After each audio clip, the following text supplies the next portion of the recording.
Fanatique football, fanatique Tripotaille Chanel, fanatique Belle Boule, comment nous est, c'est toujours un plaisir pour moi pour me capable informer nous. Je dis à moi inviter nous tendez entraîneur Angelo Jean-Baptiste, nous connaît et qui s'est sélectionné et sélection nationale masculine moins de 20 ans nous songé entraîner ça.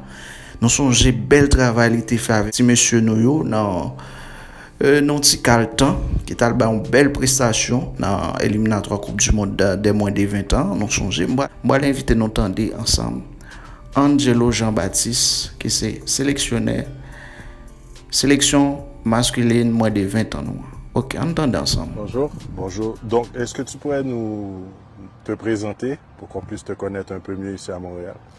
Je suis Angelo Jean-Baptiste, né à Petit-Goâve, grandi à Bas-Péchose. Je suis arrivé au Canada, j'avais 20 ans.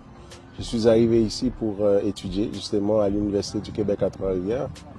Après, j'ai changé, je suis venu à Montréal, j'ai étudié ici. Je suis un joueur de soccer. J'ai joué 8 ans avec l'Étoile haïtienne en Haïti, 2 ans avec le Gullet Athletic Club. J'ai même eu le temps de jouer une année universitaire en Haïti.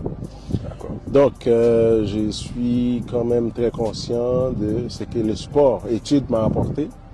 Donc, c'est ça que j'ai fait depuis 23 ans au Québec. J'entraîne beaucoup dans les écoles. J'ai travaillé dans les cégeps.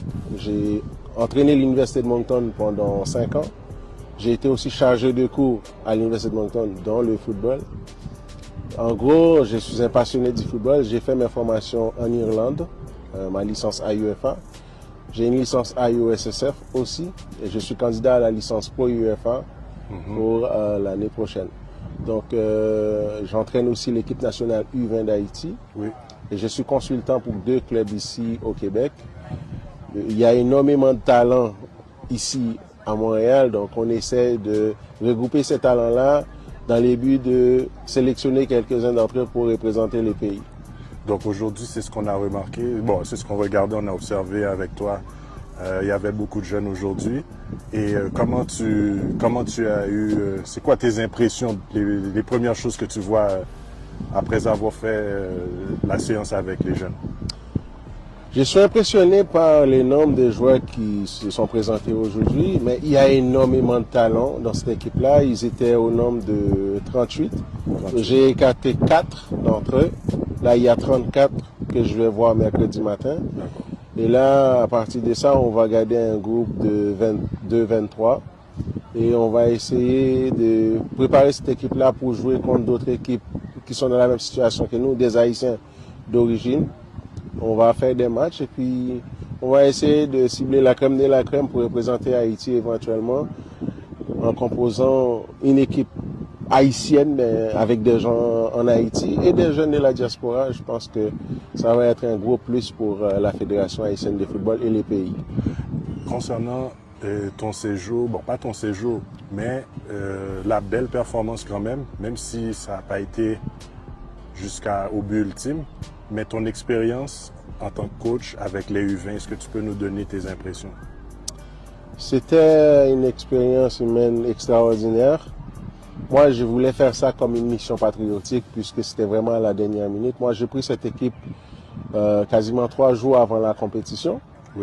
Donc, fort heureusement, j'avais quand même pas mal de joueurs talentueux dans cette équipe-là. Ils n'étaient pas nombreux, mais c'est des garçons qui étaient à l'écoute.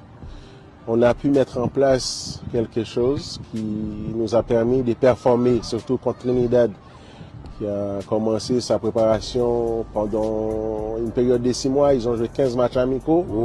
Donc, ma plus grosse peur était de ne pas bien commencer la compétition.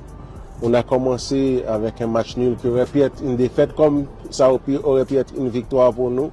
On a raté quand même beaucoup d'occasions, on a été quand même faible défensivement, mais on a monté en puissance pendant la compétition. Notre deuxième match, on a battu Suriname 3-0.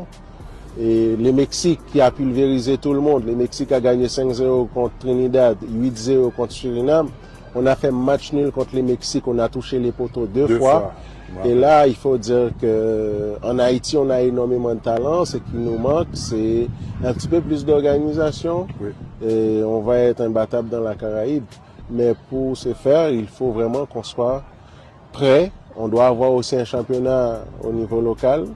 comme ça, mais nos joueurs vont pouvoir s'épanouir. Et puis, au niveau de la diaspora, aux États-Unis, en France, au Canada, on sait qu'on a énormément de talent aussi.